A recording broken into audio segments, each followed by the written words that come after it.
Hello and welcome to the Dietitian Against Diets podcast show. I am Rashonda Thornton, your host. I want to introduce you to my guest today, Dallis Meyer. But before I actually go into that conversation, I want to introduce you to a company called Banner Road Baking Company. They're a part of my podcast show. They are partners with me, and I'm proud to represent them.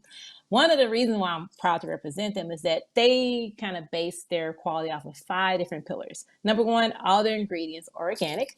Number two, they extend out their products and glean from local farmers to kind of create that economic and community progression. And number three, they make sure that packaging is sustainable and decompostable. So they're big into recycling. And then last but not least, their chef, Anne Croy. She is passionate about high quality and high taste. She actually came from a restaurant industry and decided to create her own product. So go to their website at www.bannerroad.com and you'll be able to see all the different varieties that they have. You see the unique flavors, and you'll be very confident knowing that everything that you order from them will be full of nutrition and totally clean. Go to their website or check them out on Instagram or Facebook at Banner Roads. Well, hi everyone. This is Rashonda Thornton, the Dietitian Against Diets podcast show. I have an awesome guest with me today. She's not only a guest, but she's also someone that we share the same faith. We go to the same church. We both love what we do for a living. I'm going to introduce you and just kind of give you some of the things that she's done and what she's doing now. She definitely has a story to tell. So this is my guest, Dallis Meyer. Before she was a nurse that specialized in infusion and working with kids, and also working with kids at the church, the gathering, which is the church we go to. She is also a roller derby skater. Not only is she a roller derby skater, she's also has coached the Team USA men's roller derby team, as well as St. Louis Gatekeepers professional team. So has worn a lot of hats, and she can contribute a lot of it to just the journey that she has had from when she, started off as an athlete to where she is now. So I definitely want to just say welcome, Dallis, and I'm happy to have you on today. Thank you so much for asking me. I adore you and I love these. You're so perfect for this. Oh, well, thank you. And this is the reason why I have a podcast show like this, because I know that we can all learn from one another's stories. What we see on the outside, Dallas, as I'm sure you know, like always see is the results of what's afloat. But we don't know like what struggles they faced, or how they changed their lives towards anything that's even positive or negative. And I just know that hearing other people's lives just creates reality that we're all human, and how can we Mm-hmm. learn from each other and just continue to work together and progress on through life. Mm-hmm. So when I read your bio, and this is something that I didn't know, and I think this just speaks highly upon what represents you now. We all go through highs and lows in our lives. We go through highs and lows, then we can come back to those lows. Life is just kind of like the ebb and flow. And from your story in the beginning as an athlete, kind of tell me before you got diagnosed with some of your health conditions, like who was the Dallis before that? Kind of give us your story as far as being an athlete and navigating through that. Yeah. Um, yeah, ever since I could remember, I was playing sports and my dad was even a little league coach. And so I started playing baseball, even with the boys from 6 years old up. So I was leaving dance class and changing shoes and clothes to go get my glove and hat. And to the point, I just loved sports throughout school. I even played on the football team, and I was the only girl. I just loved it so much. And high school, played all the sports that I could, softball scholarship, injuries, Wow. this and that. And it was one of those things that, my body was always hurting, but I just attributed it to the sports. And as an adult, it's harder and harder to find sports to play. And one of Yeah. my friends wound up hearing about roller derby, and she watched it, and she's like, "Dallis, this is totally you. You need to come see this." And so I went to a practice. I watched. I fell in love with it immediately, and just And trained really hard. Wound up, becoming a sponsored skater. I traveled a lot, but something that surprised me. I loved coaching the brother team in town, the men's team, the St. Louis Gatekeepers. Mm-hmm. And I've been doing that for the past 10 years. And then, Wow. yeah, it led me to a really good opportunity with the men's team USA that you mentioned. Uh-huh. Um, yeah, and so I was just noticing over time that, yes, I've still had the aches and pains, but some things just weren't adding up. And I am a nurse, like you mentioned, and I talked to my coworker who was one of the physicians there, and I said, I think I have rheumatoid. Can you check me? And Mm-hmm. we drew blood, and it came back, and the Now, values were before you just, even go to the next page, that's a big page that I really want to go deep in. yeah, And when you mentioned something, and I think that a lot of athletes can relate to this. Just remember, like we have heard that saying, "No pain, no gain." You know, if you thank you. sprain your ankle, if you jam your finger, you just get up and you patch it up and you keep going. And then having that adrenaline, just being competitive, like you just push the pain away. Mm-hmm. And like and I can relate to that, and just like just thinking pain is a part of it. Um, Yes. and to an extent, yes, pain is a part of it puts you in a position where you're going to probably get injured in some way, form, or fashion. But when you were talking about the pain that you were facing, did you at that time was it some remnants of the rheumatoid arthritis, or do you just feel like it was something that was precluded that? I love that you acknowledge that. I also think sometimes athletes are just the unhealthiest people when it comes to pain. A lot And of pressures too.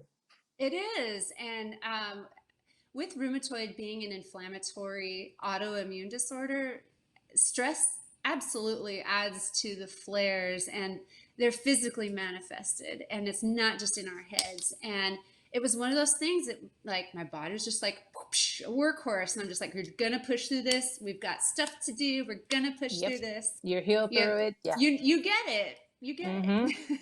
And then been Yeah. okay. One thing real quick, and then been a female, like you played softball, you played football, you played with a boy, so you wasn't afraid to step out and get in some of those more male dominant teams or sports. So that's even like another layer of like I can be just as strong, just as fast as the boys, as the guy. So I'm gonna just put myself out there and just give it my all too. So that's like Yeah. another like backdrop of it. Ah, Yeah. Well, it wasn't really offered for women at the time, so true. Yeah. just do what you can. But Now, yeah. are you from St. Louis, or I believe you're from Texas, right? Or Yeah, I that's was what your name? originally Okay. born, yeah, I was born in Arizona, and I grew up right on the border of Mexico. And just over time, I moved to the Dallas Fort Worth area, and Okay. I met my husband and came to St. Louis. So Oh. I'm a transfer. But I love it because it has seasons. I've only lived in the desert, so I'm not used to Yeah. seasons. I'm still totally smitten with snow. It's just, I love it in St. Louis. Oh, do you? I said the Yeah, same thing about because I'm from Texas, from Houston, Texas, and you get hot and more hot. So there is an appreciation for transition in seasons. You don't see the fall. You don't look forward to when the flowers start to bloom because it represents spring and yeah, summer. Like you don't get that. So I will say that is one thing I do love about being this part of the region that you can experience all four of them. right. Yeah, Do you miss the yeah. food? Yes, I do.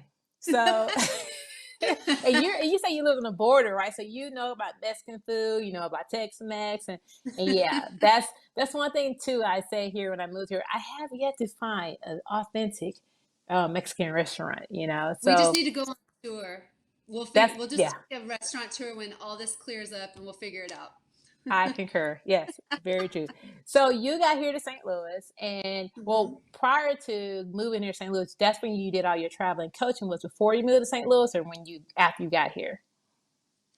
So when I moved here, it was just a little. My husband started the St. Louis Gatekeepers, and I had helped coach the men's team in Dallas, Texas, a little bit. And Okay. so, yeah, he's fantastic. He is an incredible skater.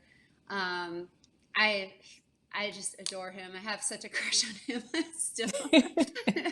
But yeah, I mean, there's just so many layers to our fun, weird little life. But yeah, and it was interesting because I moved here in 2009, and it wasn't until 2011 that, Okay. I've had rheumatoid, and not only did I have it, but the results came up that I had had it since I was a kid, and it was Okay. very advanced because I was at the Wow. point where I needed some surgeries, and I was just in pain all the time, and it was starting to change me, and I think people forget that when Yeah. you have a family member in pain, it does change it when you have like half your brain thinking about something. To me, it reminds me of like a movie theater screen, and you have everything you're seeing, and then pain slowly takes over like 30% of the screen, 40% of the screen. And then that's like, I need help. So I need to go see somebody. And at the time I was like, I'm never taking medicine. I'm going to do this Mm-hmm. with my diet. I'm going to do this with my lifestyle. And it was just out of control. I And tried. and you know what? Like I'm sure, and I was gonna ask you about that. Upon getting diagnosed, it's kind of in a relief, at least you know what it is medically. But then it's one of those things where this is something in my life that I've been able to, control with Mm-hmm. athleticism and get into these other stages of sports that people haven't even thought of it. And to have this being brought to you in your life, how did like it? I'm sure it was like a kind of a blow, like how did it affect you mentally, emotionally, and with just knowing, what this means now, what this could mean, especially when they told you that you may not be able to play, be a roller derby skater anymore. Yeah, and I love that you named the relief to finding what was going on, them diagnosing that. And then when I was told that I couldn't skate anymore, I just had so many dislocations. My feet weren't even fitting in my skates, and I'm like, "Oh, put me in! I'm ready to Wow. go." Like athletes, they just do that. Mm-hmm. But it got to a point where I just needed more help. And my mom was like, "Oh, is this just because you can't play derby anymore? Is it an identity thing?" And I was like, "No, that's not it. It's something deeper. I'm just sad when you spend your whole life playing sports and then all of a sudden Yes. you're like, this is such a big part of you know who I am, and now I have to Mm-hmm. figure something else out." So, mhm. Yeah. Yeah. Yeah. It's kind of like, when we age, when we age, we lose levels of independence, and and Mhm. then it makes you bitter because you're just trying to hold on to the last piece of what you can do on your own, with you. And it kind of, to me, I can understand like the bitterness because you're frustrated. This is not your life because you have, your whole life you've been active and able to just do anything. And now with this condition, it's forcing you to like rearrange, how are you going to redefine yourself, rearrange how you're just going to approach things. I mean, physically, and then even with the hovering of like, I have to go to therapies, I have to go have surgeries, like that's a lot to kind of work through. Yeah, those are some wise words though that you have, and I just remember feeling so angry at my body, and I was like, I'm not ready for this yet, and I just felt betrayed by it and was Yeah. getting angry, and I just felt like my body was just flaky, and then I was like, well, I'll just push even harder. I'll just try even harder to play. And I just realized I was like circling through the grief cycle. Making it work. Yeah. The bargaining, the anger, the sadness, I mean, all of it, all of it. The denial. Finally, it just took some acceptance. So, hmm Yeah. Yeah. And even during working through that mentally and emotionally while still being in pain. I mean, so yeah. I can imagine, just even reading like some of your story and just how, when you start describing like the inflammation, you're describing just the different, just everything was just, you was hmm debilitating, and having to work through that physically and then emotionally, hmm it's just, I'm sure it was an interesting place for you to be in. Then you've never been in that place before. I mean, did Right. you just out of curiosity, did at that moment did you find like what a solution be, maybe to talk to someone or even just know someone else who has gone through it just to kind of see how they were able to manage through it, or did you feel like you just kind of buckled more in as with the athletic mindset and just say I'm gonna figure this out and make this work? Well, I that's a really good question because I was ready to learn, and I was looking for wisdom, and I joined Facebook groups, and Uh-huh. that was a disaster because people were Really? just so angry and complaining, and of course, like I was Oh angry, didn't my. even realize it, Yeah. and I just was looking for solutions, and so I just decided, like, I think I will see a therapist. And I went to her and I was like, I'm a happy girl. I have everything I need. I feel guilty for being here, but could you give me some coping skills for dealing with pain every day? And that was some wisdom that I received. Yes. And I was really, really grateful. And I did learn. She was like, well, do you ever get mad? I'm like, no, I'm happy. I have a great life. Everything's good. And she was like, let's talk about that. Let's talk about your body. And we learned, like, no, I was really angry at it, and I realized that I was just putting it through the ringer, and I villainized it so badly, like, oh my body, to the point where I even like saw it differently and just did not have a healthy relationship with my body. And I realized I was the monster. I was the problem. I was pushing Hmm. it beyond its boundaries, had the worst expectations of it. And I pushed through that, and I feel like a totally different person. Like now, like I listen to it, I nourish it with how I eat. I don't discipline it and push through or just do it. Mm-hmm. Mm-hmm. I feel like I just have, I'm so embarrassed to say, but at 38, I now feel like I finally have like that deep respect and gratitude for my body. I mean, I really think, I'm glad that you're in that place now where that's how your relationship is with your body, how you handle it, how you look at it totally different. I think Hmm. that says a lot because you're in your 30s, when you start having these different conditions. And I mean, I feel like, in life, we're all handed different cards Hmm. and we have to learn how to play with them, and Right. sometimes we end up losing. Sometimes we win. But I think that Hmm. just working with what you have, I think you had to go through a lot of different on your own, a lot of different working it through, um, It is a lot of because work. that's Hmm. that's the way you're going to get to this side of where you're at now. Yep. And a lot of people, you know, that I work with in regards to nutrition, they struggle with. That's the one thing they struggle with, their body, but their body in a light of trying to control it, trying to make it work, trying to make it fit this mold of what they feel can be their idea of happiness. Hmm. You did mention like you really try to control your foods and try to with your diet. And so when I read that, I didn't know if it was due to the diagnosis and happened to like figure out what foods are anti-inflammatory, what's going to trigger inflammation, or was that like how was your diet at that point utilized in conjunction with your condition? Well, so my doctor explained to me, like the normal RA range for what we were looking at was like 0 to 8, and I was at a 72, and so it was Wow. just, yeah, it was pretty advanced, and I was like, well, I would just like Wow. to just try to manage this on my own. And she was like, you're going to need medication and treatments that are biologics or they're disease modifying anti-rheumatics. And I was like, oh no, not me. I'll just figure Hmm. this out. So I did. I went on some really strict diets. Some I'm even embarrassed to say, but I was just desperate. I was so desperate to. I was just trying anything. I think there are a lot of people out there that do.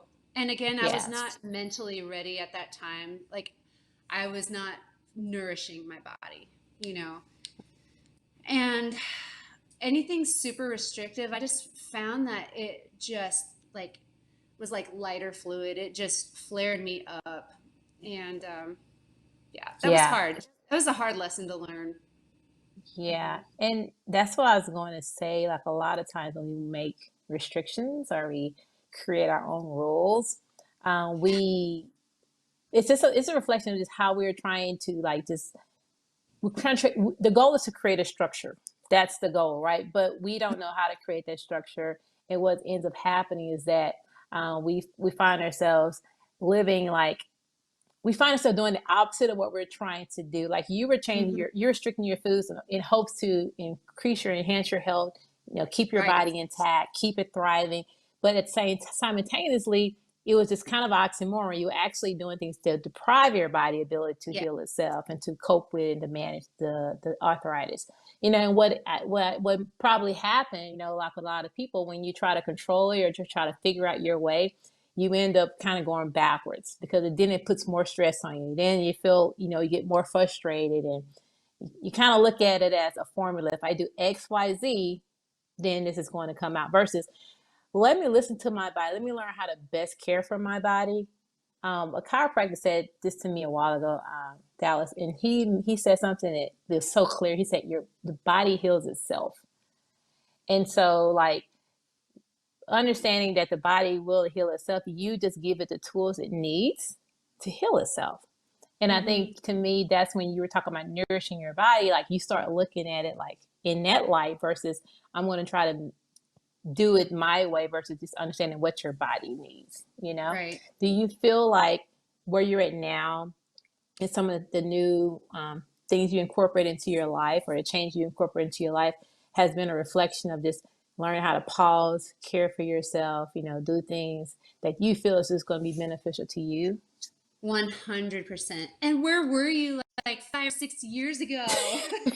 Just would take you with me everywhere, just pull you over my shoulder. I was still in Yeah, school. no, absolutely. No, and it's really interesting because if you listen to your body, you're going to learn what feels good and what hurts you. And like at the time, I was keeping a flare tracker and symptoms tracker with a food tracker, and it was really interesting Hmm. because my rheumatologist was like, whatever you're doing on Wednesdays, you're always flared up on Thursdays. And at the time, I was going to practice on Wednesdays, and we would go out and have Mexican food afterwards. And I don't really drink, and I didn't drink Mm-hmm. after practice because I had to drive home, but I would have like 3 bowls of salsa just by myself. And so I learned that like the nightshades and things like that, those really hurt me. And then finding out later on that nightshades tend to hurt some people that have autoimmune disorders or flare you up. So Mm-hmm. I know to take them in slightly less than moderation.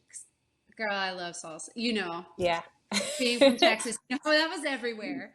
Uh-huh. Especially if it's Yeah. homemade. Yeah. Yeah. Oh, Yeah. yeah. I've got a good one. I'll It, have to make you some. oh And then well, like on the what's just gonna take a simple invite. That's all it's gonna take. We'll have a Mexican night. I um, love it. yes. And you mentioned, like the nourishing part, and a lot of it, some of it's discovery. Like everyone's body is different. Just like you said, some Yeah. people's body can adjust to having more foods that are considered nightshades, and some people that cause inflammation it Mhm. doesn't. So I think, like you're saying, is listening to your body, recognize what feels good for your body, and then start incorporating your nutrition around it. I tell people all the time, it's not you fit into this plan. You have to make your plan fit around you I love it. in regards to your nutrition, because everyone's body's different. They're going through Mhm. different things, and when you learn that what you're putting in your body is you only want to put what's in your body that's going to contribute to the greater benefit of you start peeling back some of the layers and being more intentional in your choices, and it makes you feel good about yourself because you feel like you're taking care of yourself now. you Yeah. know Hmm. yeah. Yes. And in the middle of all of this, like I gave birth to like my favorite person. Yes. Like, and it's just, even when it happened, I was just, oh, like pregnancy was just so difficult. And then looking back on it now, it's like, it did it. It, I pulled it off. Like my body was Uh-huh. strong, even though like I had dislocations and my joints were just horrible during pregnancy. Hmm. I I learned, especially even during pregnancy where we all eat weird food, like at the time what made me feel good, I learned that spinach does so much good for me and it makes me feel really good. And then I was also eating like pickled okra because I loved it so much. And then my knuckles would get all swollen. Like it's just Oh, yes.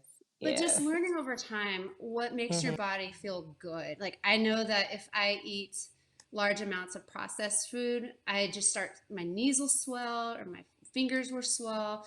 Um, Lots of water really, really helps. And there's just something about spinach that does really well for me personally. I don't know. But it's just, it has become a really big priority to make my shopping list, um, just being very intentional about it because whatever I bring home, that's what I'm eating, you know.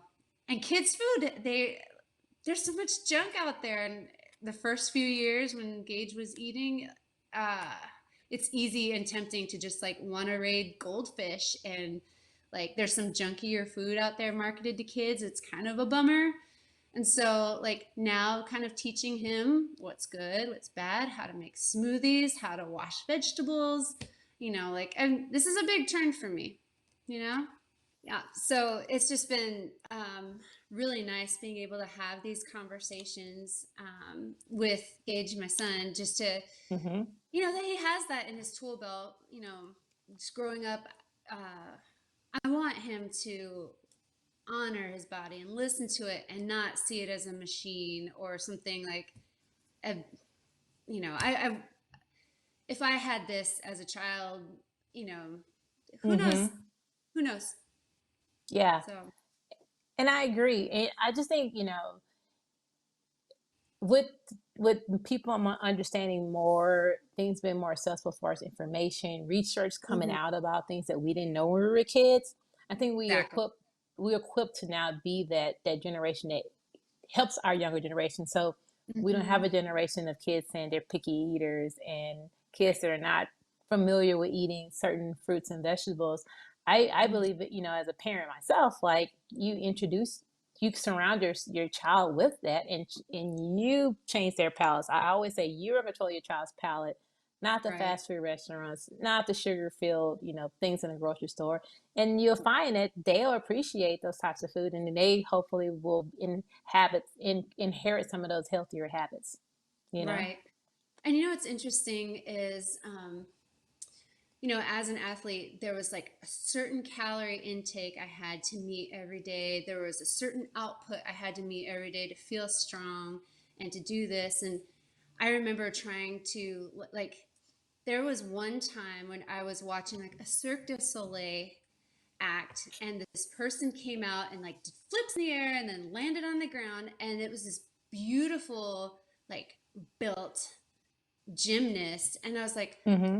why don't I look like that? Jeez. And then I realized, after all this, I'm like, I have not had a healthy relationship with my body. Like, her body was beautiful, obviously. This was like her job. I'm Mm-hmm. just playing for fun. I'm not even like that super competitive. It's just fun for me, and all of this stem back, all the eating, it just stemmed back to nourishing and taking care of my body and not treating it like a machine. True, true. Hmm. And so being on this side of your perspective, that is Hmm. reflection of your relationship with your body, your health, you as a person, not, you mentioned earlier that you had to deal with a lot of things when it came to learning about rheumatoid arthritis, knowing the feeling that it may be impede on, what you've done as an athlete, and just like what represents you, and to kind of to go through that and come out on that other end.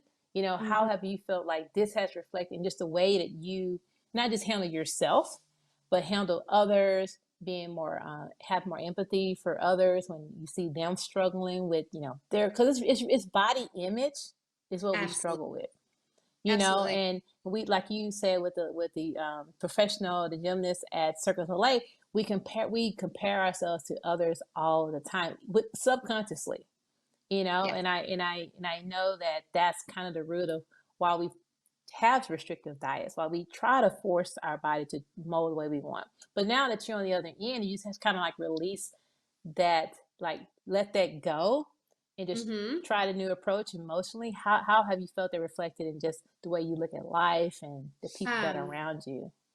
that is such a great question because I actually feel a sense of freedom, and I've never loved my body more. I mean, like I'm coming up on Mm, 40. I've had a kid. mm-hmm. I'm not playing sports 20 hours a week, and this is genuinely the most I have loved my body. And it has nothing to do with performance. I just really deeply appreciate it. And I want to like put good things in it and I want to treat it Mm-hmm. well. And it has nothing to do with anything cosmetic at this point. It is just that striving to feel good and have that vitality and then just kind of honoring it as well. It's gotten me Yeah. really far. Like also talking about therapy, talking about athletes, we learned that it was kind of a coping skill for me. Like if I had a bad day in high school, it's like, you know what? I've got practice after this. We'll let it out then. And, I love Mm. being a nurse and some days are hard. And roller derby is a great outlet for that. And even just verbalizing, like, oh no, I never get mad, and realizing I was pretty angry. I just always like physically let it out, but never like, and now I know the difference, and now I know how it's intertwined. And then being in roller derby, I'm on like the older spectrum of it now because we've got all these like youngins and these girls that are these. We just have some amazing skaters, and Mm-hmm. I love it. But I also love being able to tell them, whenever they just push and push and push, be like, hey, this is the body that you're going to have the rest of your life. Mm-hmm. No need to push. It's it's an interesting new twist. So, Yeah. mhm. Yeah.